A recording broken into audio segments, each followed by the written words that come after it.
Assalamualaikum warahmatullahi wabarakatuh.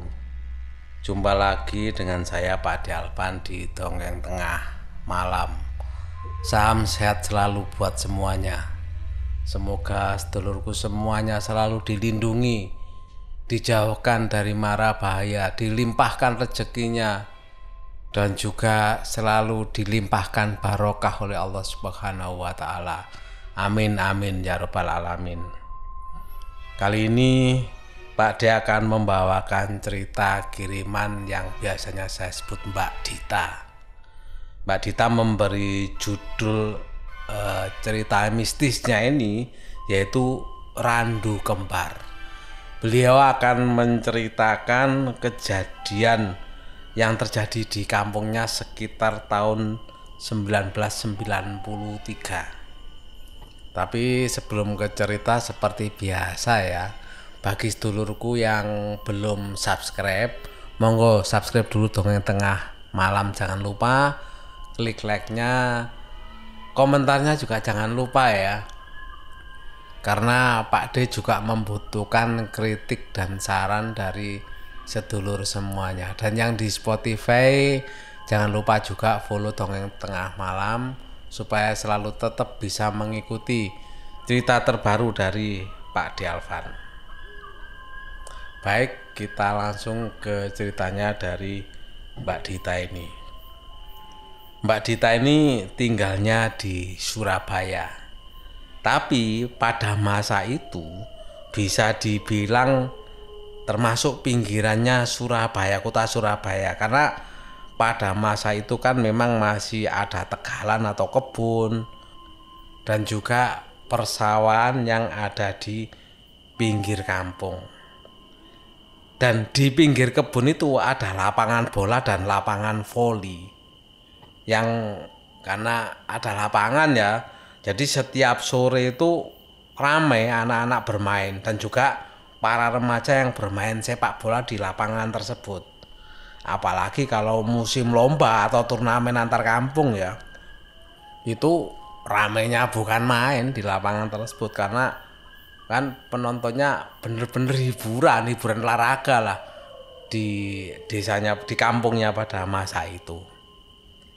Antara lapangan dan kebun itu dibatasi pepohonan. Di antaranya adalah pohon randu kembar. Jadi ada dua pohon randu besar yang letaknya itu berjajar seperti membentuk pintu gerbang. Nah, di situ itu memang sering ada kejadian-kejadian janggal yang dialami anak-anak yang bermain di dekat randu kembar itu. Ada yang tiba-tiba kesurupan, dan beberapa kali juga ada yang terjatuh seperti dijegal oleh sesuatu. Bahkan sampai mengakibatkan kakinya itu atau tangannya itu patah karena jegalan tersebut. Nah, kejadian terakhir itu saat seorang anak yang bermain pentak umpet di dekat pohon tersebut. Sedang asik-asiknya mereka bermain, tiba-tiba anak itu pingsan. Dan setelah disadarkan, anaknya kan bingung. Lah, pada waktu anak itu sadar, orang-orang itu pada melihat di pipinya anak yang pingsan tersebut terlihat seperti bekas tamparan, atau anak itu seperti habis ditampar oleh seseorang.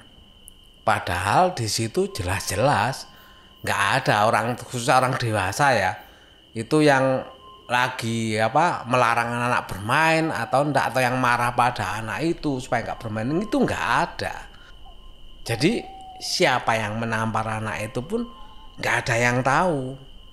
Karena kejadian ini jadi heboh lah orang-orang. Dan juga menurut orang-orang bukan hanya sekali itu ada kejadian aneh di tempat tersebut.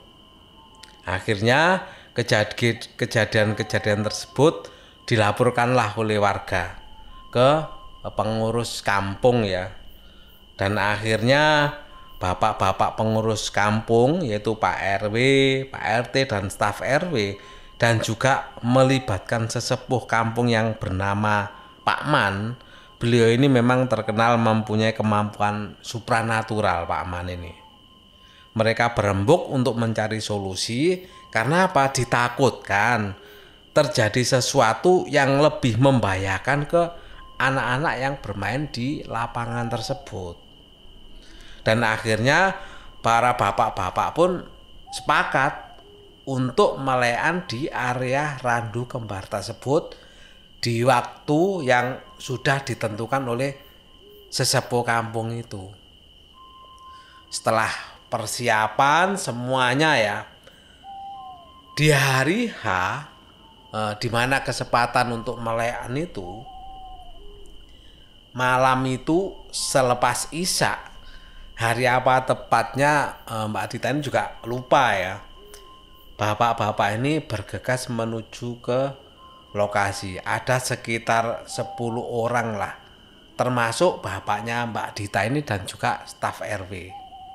Mereka ini menggelar tikar dan duduk di lapangan voli yang jaraknya lebih kurang 10 meteran lah dari pohon randu kembar tersebut.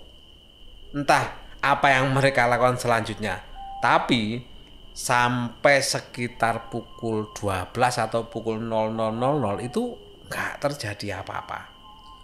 Dan para bapak-bapak ini juga masih tetap, karena memang kan diniati melean bahkan semalaman suntuk, anggap sampai pagi lah. Baru sekitar pukul 00.30 atau setengah 1, tiba-tiba mereka yang melean ini tuh melihat ada sesosok putih yang tidur melintang ya di antara pohon randu kembar tersebut. Awalnya sih mereka melihat seperti anggapannya mungkin halu ya, atau dia sendiri yang melihat. Tapi setelah kusak-kusuk, ternyata benar. Semua yang ada di situ melihat semua sosok putih tersebut. Begitu memang benar bahwa itu adalah ada sosok putih yang melintang di antara pohon randu kembar itu, sontak aja semua yang ada di situ jadi bergidik ketakutan. Itu pocong ya? Yang lain juga, iya ada pocong, itu pocong. Bapak-bapak itu saling bergumam karena melihat sosok pocong itu. Melihat itu sebagai sesepuh yang ada di kampung itu, Pak Man ya, yang namanya Pak Man itu. Pak Man meminta bapak-bapak untuk melihat dari dekat sosok pocong tersebut. Tapi karena melihat aja mereka sudah bergidik ketakutan, makanya tidak ada satupun dari bapak-bapak itu yang berani untuk melihat dari dekat. Karena nggak ada yang mau ya. Akhirnya Pak Man sendirilah yang maju menghampiri sosok putih itu. Belum juga dekat Pak Man berjalan maju ya, kira-kira berjarak 2 meteran lah. Tiba-tiba sosok pocong itu berdiri dan secepat kilat itu menyaut tubuh Pak Man di bawah terbang ke arah kebun dan persawahan. Sontak saja bapak-bapak itu panik, teriak, Pak Man. Mereka memanggil nama Pak Man sambil panik lah, karena ketakutan juga. Dan karena juga nggak ada jawaban dari Pak Man atas panggilan bapak-bapak itu, akhirnya mau nggak mau, dengan rasa yang ketakutan juga, 9 orang bapak-bapak yang tersisa itu membagi diri menjadi 2 tim untuk melakukan pencarian Pak Man. Jadi mereka itu membentuk 2 tim untuk masuk ke kebun dan persawahan di mana Pak Man tadi dibawa oleh sosok putih itu. Dan penerangan mereka ya hanya dengan senter. Setelah terbentuk dua tim itu, mulailah dua tim ini bergerak maju ke arah persawahan dan kebun itu sambil memanggil-manggil nama Pak Man, berharap kan ada jawaban dari Pak Man. Tapi yang dicari nggak ada jawaban, juga nggak ketemu. Tapi orang-orang bapak-bapak juga nggak putus asa. Mereka melakukan pencarian terus, menyusuri jengkal demi jengkal ya, perkebunan dan persawahan itu, sampai sekitar pukul 03.00 Pak Man masih belum ditemukan. Dan karena sudah lama mencari, sampai bayangkan ya, kelihatan kan antara 12:30, anggaplah jam 1 lah Pak Man itu digondol sama dibawa sama sosok putih itu.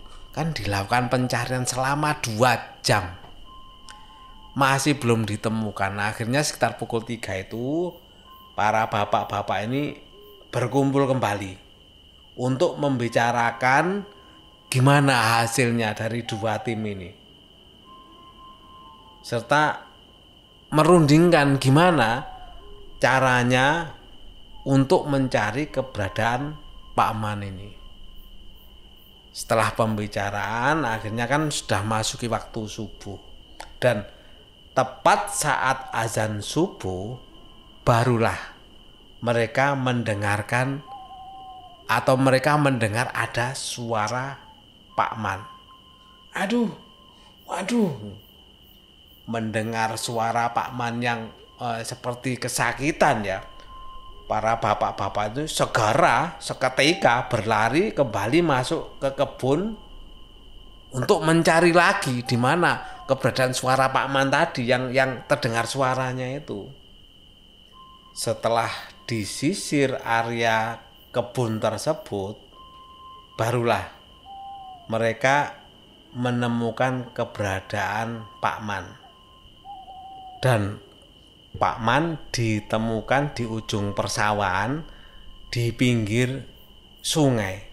Dan kondisi Pak Man ditemukan itu dalam keadaan tergeletak lunglai, basah, bersimbah keringat. Pak Man nggak apa-apa. Bapak-bapak pun mulai khawatir melihat kondisi Pak Man. Tapi Pak Man ini cuma bengong seperti nggak tahu gitu loh. Nggak tahu kok bisa sampai terjadi seperti ini. Karena kondisi Pak Man bengong seperti itu, akhirnya para bapak-bapak itu pun membopong Pak Man dan membawanya pulang ke rumahnya. Sesampai di rumah, otomatis istri Pak Man pun sangat terkejut dengan kondisi Pak Man nih. Wong Pak Man kondisinya bengong kayak gitu. "Kene opo, Pak?" ujar istrinya sambil memberi Pak Man minum. Setelah minum, barulah Pak Man ini terlihat mulai tenang dan sudah mulai bisa bicara untuk menceritakan apa yang tadi dialaminya. Jadi kata Pak Man, beliau itu dibawa terbang oleh sosok pocong itu melintasi pohon-pohon dan dibawa ke jalan tol. Dan sesampai di jalan tol, ternyata di situ Pak Man ditunjukkan peristiwa-peristiwa kecelakaan dan korban-korban yang meninggal dunia. Barulah setelah terdengar azan subuh, tubuh Pak Man ini seakan-akan dilemparkan dan terjatuh di tepi sungai dekat persawahan tadi ditemukan sama bapak-bapak warga kampungnya Mbak Dita ini. Entah apa maksud dari pocong itu membawa Pak Man, atau mungkin juga dia mau menunjukkan bahwa dia adalah salah satu korban kecelakaan di jalan tol. Mungkin ya. Atau bisa jadi memang seperti itu. Dan setelah meninggal cerita dari Pak Man ini orang-orang juga masih mempunyai pertanyaan besar. Kenapa Pak Man ini kok dibawa ke jalan tol menunjukkan korban kecelakaan ini? Jadi ini menjadi PR, pertanyaan yang belum terjawab. Walaupun masih dengan PR belum ada jawaban tadi ya, karena waktu sudah menunjukkan matahari sudah mulai mau menampakkan cahayanya. Bapak-bapak pun akhirnya setelah selesai mendengar cerita Pak Man ya, bapak-bapak pun pulang ke rumah masing-masing. Dan cerita malam itu menjadi viral, istilahnya zaman sekarang ya, menjadi viral sekali apa yang dialami Pak Man dan menyebar ke seluruh warga kampung. Makanya sejak saat itu anak-anak yang biasanya bermain di lapangan dekat pondok pohon randu itu sudah nggak berani lagi, nggak ada lagi yang main di lapangan tersebut. Dan setelah beberapa tahun dari kejadian tersebut ya, kan orang-orang sudah jarang main ke situ lagi, kan sepi jadinya kan. Hanya beberapa orang dewasa saja yang benar-benar mau olahraga yang ke lapangan itu, kecuali anak-anak sudah gak berani bermain di situ lagi. Beberapa tahun setelah kejadian tersebut, yang namanya lapangan, kebun dan persawahan itu sudah habis. Nggak ada lagi lapangan, kebun dan sawah tadi karena dijadikan sebagai tempat pemukiman warga. Itu tadi akhir cerita dari Mbak Dita ya, dimana Pak Man sampai dibawa terbang. Wah, dan itu masalahnya bapak-bapak warga itu melihat dengan jelas, itu masalahnya. Kalau seandainya hanya satu bapak warga saja yang melihat Pak Man dibawa terbang oleh sosok pocong tersebut, mungkin viralnya berita itu orang masih menangkap 50-50 ya, 50% percaya, 50% nggak percaya. Tapi yang terjadi adalah 9 bapak-bapak yang di kampung tersebut itu masalahnya melihat semua kondisi Pak Man di bawah terbang itu. Wow, luar biasa pocongnya ini, sampai bisa membawa orang untuk ditunjukkan korban-korban yang nggak tahu apa maksudnya, atau mungkin dia jadi korban, atau mau menyampaikan sesuatu kepada kita sebagai manusia. Mungkin kirim doa lah, mungkin kirimilah doa orang-orang jadi korban itu. Mungkin aja ada yang korban-korban di situ yang sudah dilupakan, nggak pernah dikirimi doa dan sebagainya. Cukup dikirimi, kalau kita sebagai muslim ya, kirimi Al-Fatihah lah untuk para korban-korban itu. Semoga mereka mendapat tempat yang terbaik di sisinya. Amin.